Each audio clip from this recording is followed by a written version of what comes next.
Hi there, I'm Nico Kritsotis, and you're watching The Direct Line powered by 10Bet.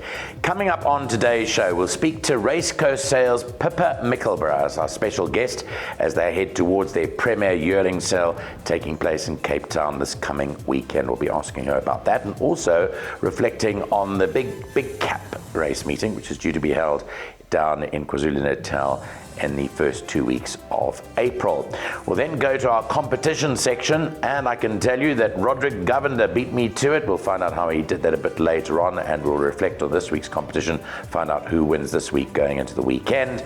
And finally, in Nico's notebook, we'll have a look at a false start, or was it a false start, at Fairview last Friday, and we'll also be taking a look at the latest 3-year-old ratings, which have taken a big turn after the running of the South African Classic run at Turffontein last weekend. That's all coming up here on The Direct Line, powered by 10Bet.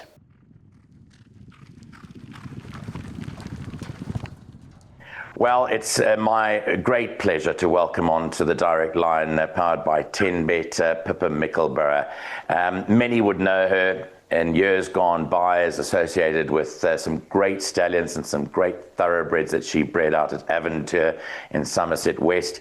Now she holds the title of Sales Director at Race Coast Sales, and it's a big week for Race Coast Sales because this coming Friday and Saturday on the 13th and 14th of March, and I've got my Premier Yearling Sales catalogue, Pippa will be seen in action with the rest of the whole Race Coast Sales team, churning out more champions for you. She's always been a breeder of fast horses, but she's always been in the fast lane. Pippa, great to speak to you again, and thanks very much for joining me on my show.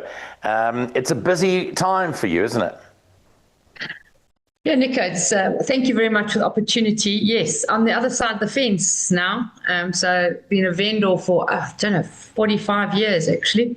So now I'm on this side. So I think, first of all, I think I can help and understand the vendors' concerns, and obviously looking after buyers was part of my job before, so hopefully I can bring my expertise to both parts. Yeah.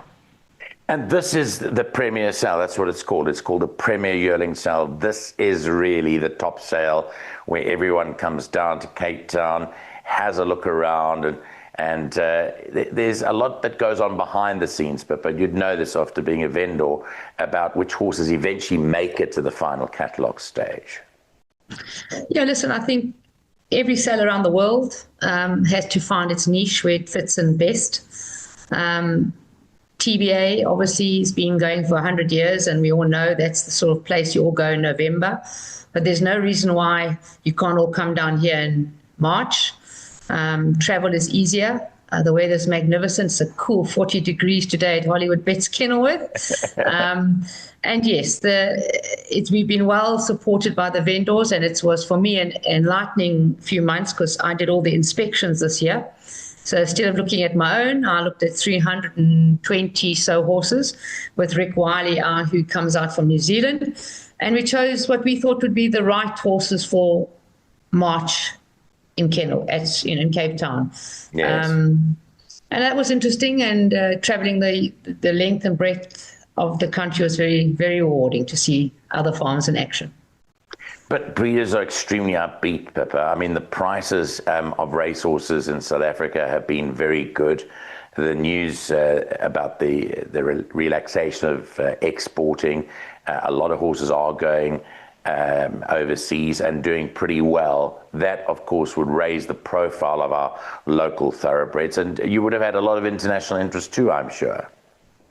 Yes, so we've had a bit of a drive. I've had help from my brother-in-law, Craig Ramsey, who's based in New Zealand.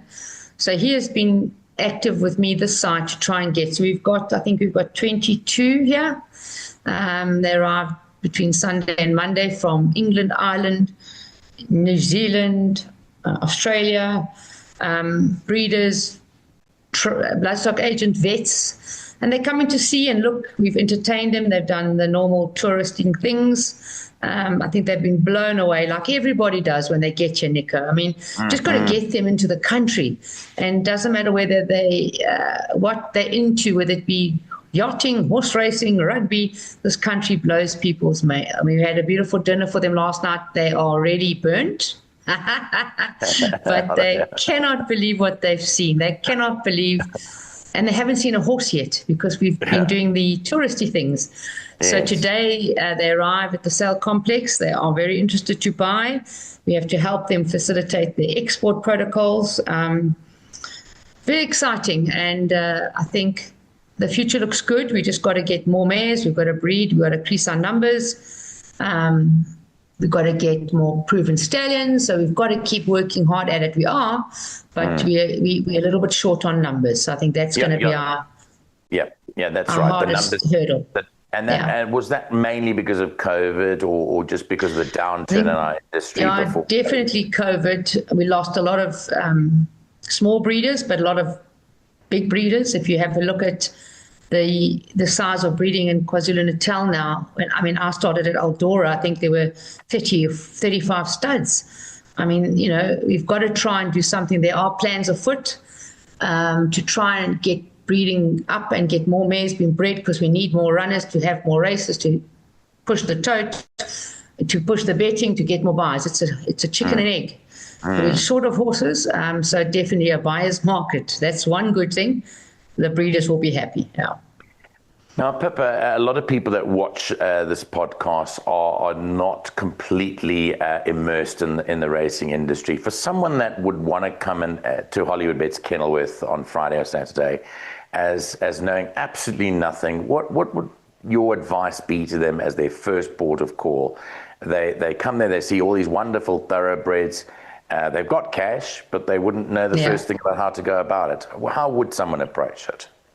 I suppose the way to go would be we've got a wonderful welcome table where Raquel will meet you. And then I would think it's a good question, Nico, because, if you know what you're going, you don't think about things like that. So that's a very good question. I would say go to on arrival and then ask for myself, Vicky, Alistair Cohen, and we can direct them to maybe some bloodstock agents, some learned people in the game, and show them how it all works. But for me, maybe the best thing if they're learning is to come and see. Just walk around these preview days, look at these magnificent beasts walking, have a glass of wine, have a meal, stay for the auction, see it in action, because as you know, it's a thrilling event when you see these animals going for this. It's just, and get there's no other word in Afrikaans, the gees, get the vibe. And then, you'll meet people. The horsey fraternity are extremely friendly. But I think actually reach out to one of us. Our numbers are all over the place. Everybody knows everybody. And we'll point them in the right direction and guide them to some learned people to help them on their way. And Pippa, about the yearling sales in particular, you always have freshman sires that are new kids on the block, and you've seen the first progeny of these horses stepping out into a sales ring. It's always exciting. Just mention some of those first season sires that we've got represented. I want we had One World a few years ago, and the question mark was would he make it or wouldn't he make it? And he ended up smashing all the records as a freshman sire. Yeah. Who do we have on the bill this year? I think as a breeder at heart, this is always exciting for me, is to choose to try and find that stallion. So we've got 5 this year. Obviously, the 2 high-profile ones on sheer numbers, and I presume on race performance, would be Jet Dark and Cometidung. So there's numerous Jet Darks and there's numerous Cometidungs, and there's been a good vibe, a good PRO for both of them. I think they'll be taking each other on in the ring to see who can do the best, who can promote them the best, and who can market them the best. And then we've got Master Archie, dear close to my heart, him being from a family that I bred and made. Maybe I'd like to take the kudos of that at Avantier with the Saraband female line. He's only got 4 or 5 on the sale, and I promise you, every single one of them, Nico, you could buy. There was a little syndicate out there. I'm not promoting Master Archie, but if I had a little girls syndicate, wanted to buy a little speedy horse to have a good fun. I'm involved in that filly with Rachel, with Robin Klaassen. And that's a type of filly that a nice girl syndicate. So Master Archie's got 5. There's 3 or 4 digital ages. The new stallion at Maritzfontein. Yeah. And then there's obviously Eden Rock, the son of Var. So also a bit leaning towards him. But they're all exciting. New season sides are always exciting, but the old boys are, Vercingetorix, Give Me the Green Light, Rafif. They're the ones that the pros are after. They'll sell well, yeah. Yeah, and you've got a full house. The full house signs will be going up at Hollywoodbets Kenilworth on Friday. And said, I'm sorry that I'm not coming down. I normally make it there, but I'm unavailable this weekend. But I just want to wish you all the best. Just quickly, while you spoke about VAR, yes. I saw out of Zimbabwe, VAR Glow won his 10th race there, I think, this last weekend, which is just amazing. He's still having winners. I think that was his last one. I retired him. Owned by the syndicate up in Zimbabwe, the Zim Fund Syndicate, and they've had a great amount of fun. So, I mean, we miss him terribly. I remember coming to visit you at Aventura. We had such wonderful times there, just looking at him. Yes, my heart horse. And to be honest with you, I can clearly remember the day he arrived, and the late Tony Tabor said to me, Papa, I won't, and he knew he was very ill. He said, I won't see this horse achieve what he's going to achieve. He's going to change the breeding in South Africa. And I said, I hope so, Mr. T. I hope so. We haven't had a baby yet. And now, if you think back on what he did for us as a stallion, and me personally, I bought a house because of VAR. Look at his daughters now, Nico. You cannot buy a VAR daughter. When they come on the market, he's got the best horse racing in Australia. Autumn Glows won 10 from 10. Yeah. She's out of Via Africa. I mean, I've got goosebumps telling you because he just keeps giving. So, VAR, the talk out there is buy anything out of a VAR mare. So, VAR, Silvana, Captain Al, those three had great rivalries on their racetrack, their children. And as the years have gone by now, their daughters are priceless. So, yes, VAR, I won't have that connection again, but it was an honor looking after him. Absolutely. Well, Pippa, I wanted to thank you for your time. I wanted to wish you all the best. You guys deserve it, all the hard work that you put into this. We'll be watching very closely and reporting back to our public about what's happening. But if you are in the Cape Town region, pop down to Hollywoodbets Kenilworth for Friday the 13th, Saturday the 14th of March. There'll be great activity, great party vibe, as Pippa mentioned. If you bump into Pippa, there's no shortage of having fun with her too. Pip's all the best. Just from our side, just have a great sale, and may you thanks very much, Nico. Pop those Appreciate numbers right up. All the best. Thank you.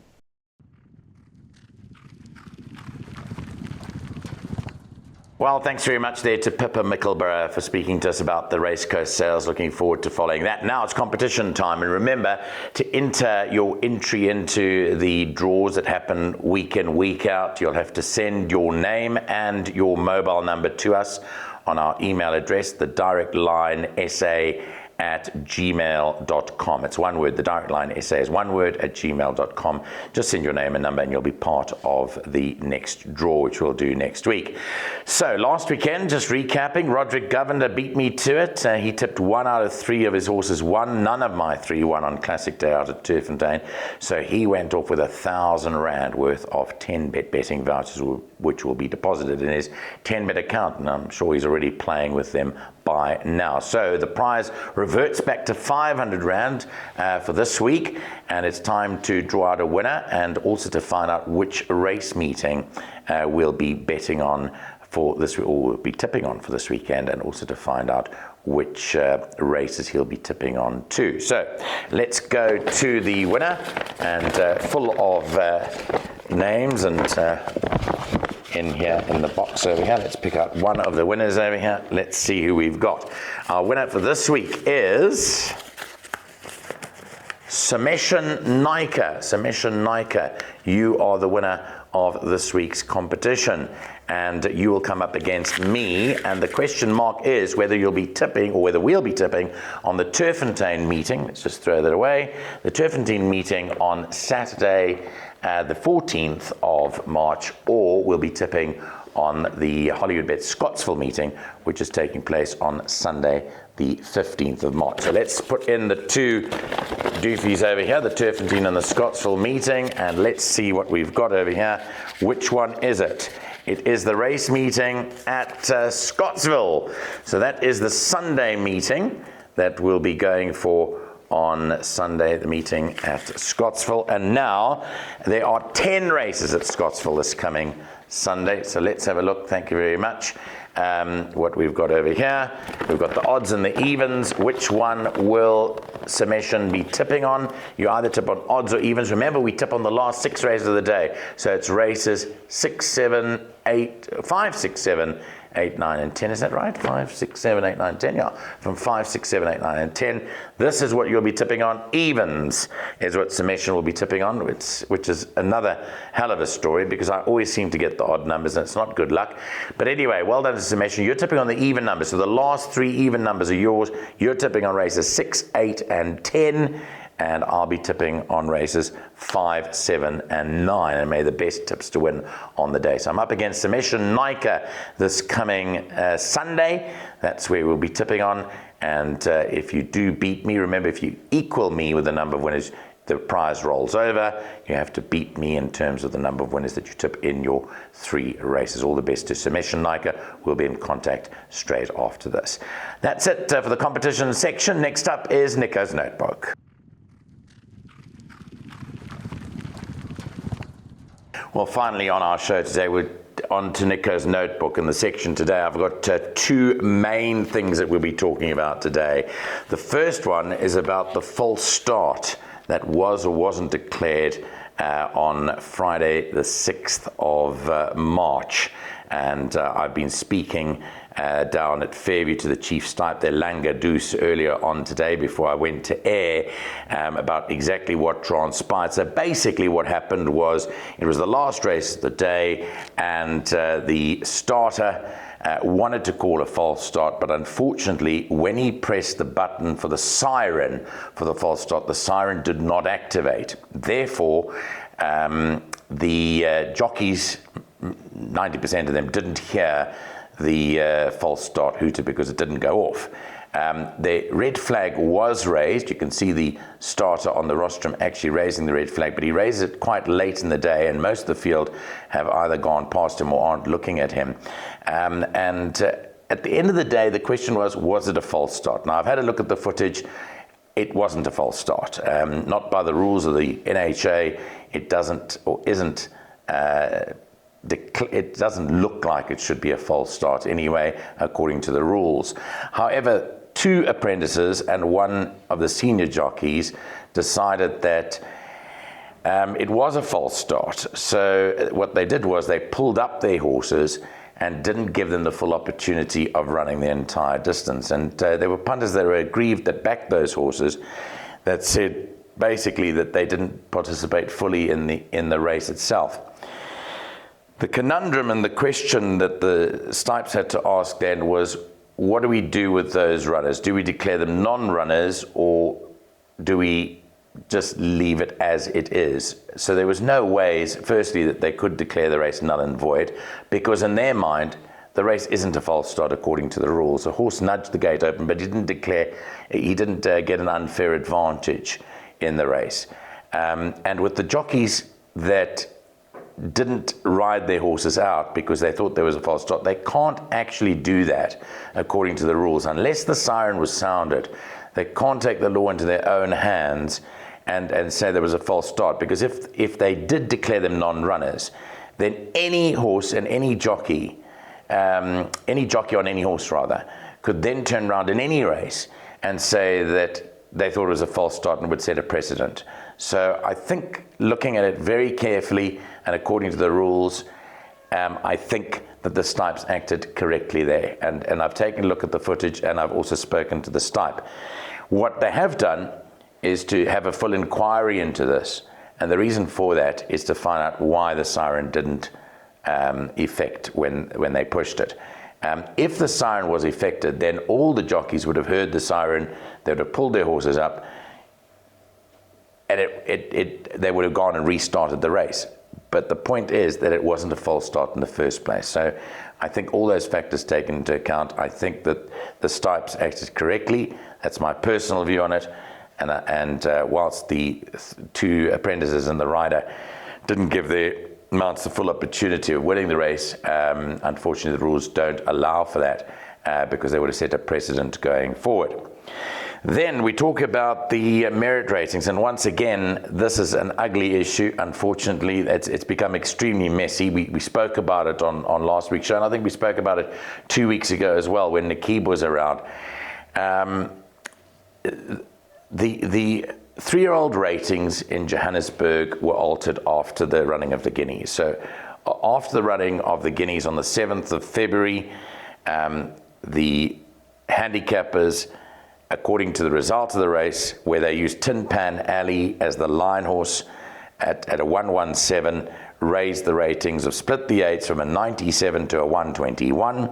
They raised Grand Empire from 108 to 120. They raised One Eye on Vegas from 106 to 118. They raised Yippee-Ki-Yay from 101 to 117, and they raised Radio Star from 95 to 97. Then, of course, the backlash from the connections. Sean Tarry said that there was no ways that they could use Tin Pan Alley as the line horse, and in fact it was the de Koks that put in the appeal for their horses Split the Eights and One Eye on Vegas and Yippee-Ki-Yay, saying we contest the ratings because they can't be those ratings. So it went to an appeal board. The appeal board looked at the ratings, and 10 days later, on the 17th of February, Split the Eights was downgraded from 121 to 109. Grand Empire was downgraded from 120 to 108. One Eye on Vegas was downgraded from 118 to 106, and Yippee-Ki-Yay was downgraded from 117 to 105. Now, after those downgrades happened, the training partnership of Candice and Tammy Dawson said, well, what about their horse Trust, which wasn't part of the appeal, which got a rating of 119 after the Guineas? They turned around and said, no, we need to appeal ours as well. So on the 20th of February, 3 days later, Trust was downgraded from 119 to 107 in accordance with the other downgrades. However, we had the racing on Saturday at Turffontein. It was the two races of interest were the Grade 1 Horse Chestnut Stakes, where Tin Pan Alley completely obliterated the opposition, and in the classic, Grand Empire narrowly beat Trust with Split the Eights running third. Now, what do we have now? Well, we have, again, a reallocation of ratings. Tin Pan Alley has now been raised 11 points from 117 to 128. Bear in mind that pre the Guineas, Tin Pan Alley was 104.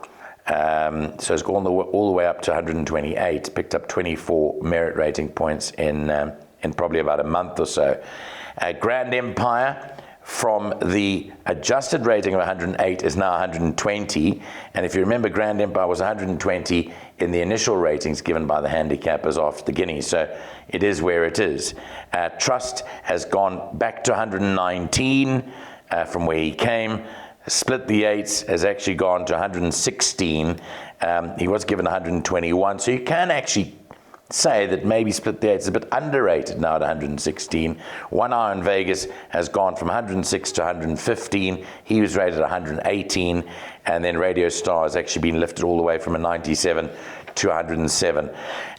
What it shows here is that the handicappers, in retrospect, although we can't really say it because they didn't know what the result of the Classic would be, but they were quite correct in their assessment of the Guineas, in that that's where all the horses fit in. However, it now comes to the question mark, are these 3-year-olds correctly weighted according to the other 3-year-old population that runs around the country? And one would think so, because Jan van Gooyen did run in Cape Town and then came to run in Joburg, and he could be used as the line horse in terms of the whole 3-year-old population.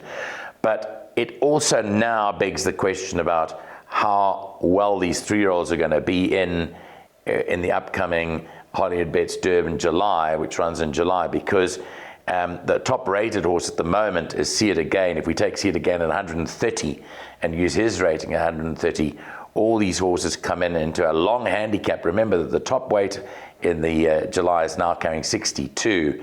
And it goes all the way down to 52. How well will all these horses come in with their weight for age that they come into the Julyette, and that's a big question that we've got to tackle as and when it comes. Final point that I want to raise is about that July, is that the conditions of the race specifically state, which is very interesting if you're having an anti-post bet, that the handicappers can ignore merit ratings when it comes to finalizing the weights for the Hollywood Bets Durban July. So just take a rain check on the conditions of the race. We'll try and pull it up for you on next week's show and discuss it a bit further. But before you have an anti-post bet on the July, make sure that you understand fully the conditions of the race, and when they choose the final field, what weights are allocated to the various horses. Is it dependent upon merit rating, or can the handicappers and the final field pickers use their discretion into what weights the horses carry? Very interesting indeed, and a subject for further conversation. That wraps up Nico's Notebook. That wraps up our show for the Direct Line powered by 10Bet. Thanks very much for joining me. Have a great weekend of racing, and we'll see you again on next week's episode. From the whole team, bye-bye for now.